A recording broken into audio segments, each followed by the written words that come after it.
Welcome to this edition of Deprogram Yourself, and today I'm going to talk about, is the Hollywood and music industry satanic? So when I was looking up who these Satanists are, I ran into this guy. So this guy's named Aleister Crowley. He's the original contemporary Satanist, and he was quoted as saying, "I was not content to just believe in Satan. I wanted to be his chief of staff." So he was born in 1875 and he died in 1947. He was an English occultist, magician, poet, painter, and novelist.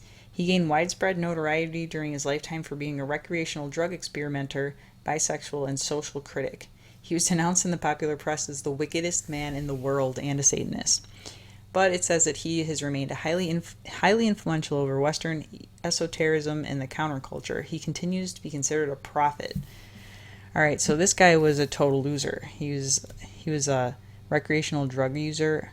Okay, but anyway, so Anton LaVey, he was very influenced by Aleister Crowley. In fact, when Anton LaVey founded the Church of Satan, he took Crowley's tagline and "Do as thou wilt," and he ran with it. He made that part of his satanic church. So he was the founder of the Church of Satan. He wrote the Satanic Bible, the Satanic Rituals, the Satanic Witch, and the Devil's Notebook. So when I was looking up what this guy was all about, I ran into this article from the Telegraph. It says, "When the devil was hot, how the Church of Satan founder Anton LaVey seduced Hollywood." It says, for a brief period in the late 60s, LaVey was rubbing shoulders with movie stars, and Satanism took on a glamorous edge. And then it goes on to say, he made inroads in the town and named film stars among his ranks. So he adopted the motto of British occultist Aleister Crowley, "Do as thou wilt shall be the whole of the law." And it also says, he was a gifted musician and he played the piano. But here we go. So here's one of his books, The Devil's Notebook. And then this is the symbol of the Church of Satan. So this is the goat pentagram, the signal of Baphomet. So this was made by a French occultist in 1897. And that says the symbol would later become synonymous with Baphomet, and it is commonly referred to the Sabbatic goat. And then here is the Baphomet drawn fully. This was created in the 19th century by Eliphas Levi. The Baphomet is a term originally used to describe an idol or other deity that the Knights Templar were accused of worshipping, and that subsequently was incorporated into a disparate occult and mystical traditions. It appeared as a term for a pagan idol during the Inquisition of the Knights Templar in the early 14th century. So I wanted to show everyone all these symbols here because they're all over the music industry. So here we go. Here's Jay-Z. He's wearing a "Do as thou wilt" sweatshirt. And then here's Beyonce. She is full-on Baphomet here with this motorcycle handles looking like the Baphomet. And here is Anton LaVey. And then here's Kesha. So it's almost the exact same imagery in these two pictures. All right, so if you think, there's just a few examples, there's tons of examples of the Baphomet in the music industry. So I'm going to click through them real quick. So here's Lady Gaga dressing up as the Baphomet. Here's Rihanna dressed as the Baphomet. Here is Eminem.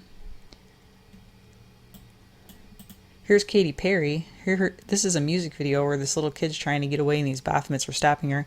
Here's Lady Gaga with a Baphomet headdress, and then here's Beyonce with a Baphomet ring. And if you go online, you can find hundreds of images of just the Baphomet and everything.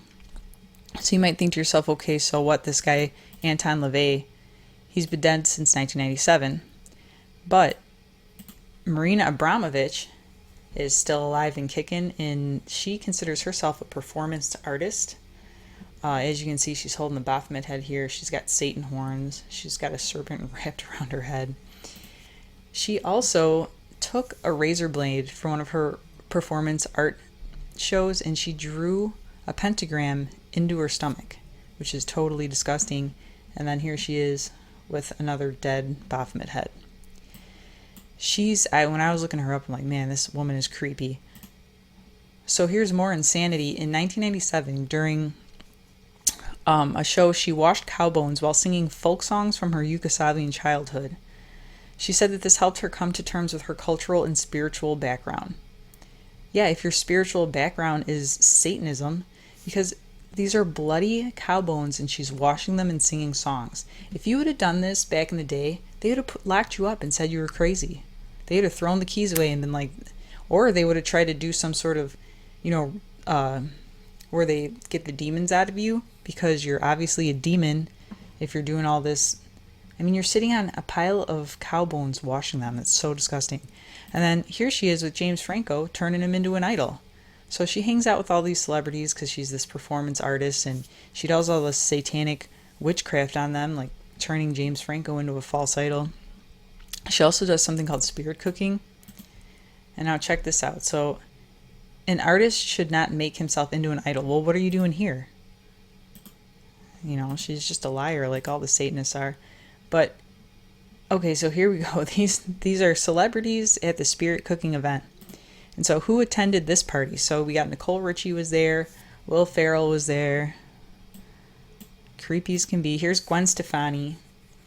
And what they do is they eat a human cake. It's a cake that looks like it's in the shape of a human. There's a bunch of them.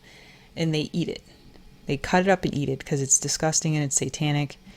And then here, if you didn't think it was Maria Abramovich, well, here she made one of herself. So they have all these human cakes laying around, and then they cut them up and eat them. I mean, it's so gross. But yeah, so Hollywood is just, if you look up Marina Abramovich, there are thousands of images of this lady with celebrities. She hangs out with them all the time. It's really weird. And, she hides behind, I'm a performance artist, but really she's an occultist. I mean, this is straight up demon stuff that she's doing right here. So what I wanted everyone to take away from this video is look for the Baphomet next time you watch any sort of music videos or any sort of award shows, because it's all over the place. But if you don't know what it is, because I didn't know what it was, you wouldn't be able to see it. All right, thanks for watching this edition of Deprogram Yourself.